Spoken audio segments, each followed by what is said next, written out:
How long can an army survive while being hunted? On this day in history, March 29, 1865, Union General Ulysses S. Grant launched the Appomattox Campaign, beginning an 11-day pursuit that would end the Civil War.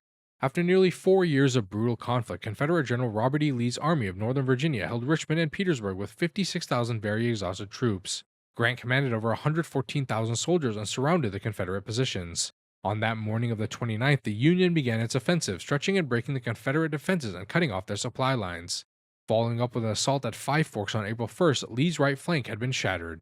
Lee was forced to evacuate Petersburg and Richmond on April 2nd, fleeing west along the Richmond and Danville Railroad. Grant pursued relentlessly, his cavalry and infantry racing to cut off Lee's escape routes. Lee hoped to reach Danville, resupply his starving troops, and unite with General Johnston's Army of Tennessee in North Carolina. However, Union forces moved faster, blocking railroads and destroying supply trains. By April 6th at Siler's Creek, Union troops surrounded and captured nearly 8,000 Confederate soldiers, including 8 generals. Lee's army, now reduced to fewer than 30,000 men, continued west toward Appomattox Courthouse.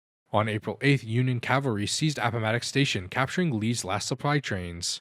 The next morning, Lee attempted one final breakout but found Union infantry blocking his path. Surrounded and outnumbered, Lee requested terms. That afternoon, the two generals met at Wilmer McLean's house where Lee surrendered his army.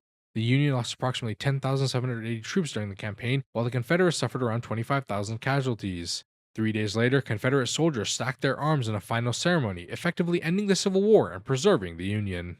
If you've learned something, consider dropping a like and subscribing to my channel. Your support would mean the world to me.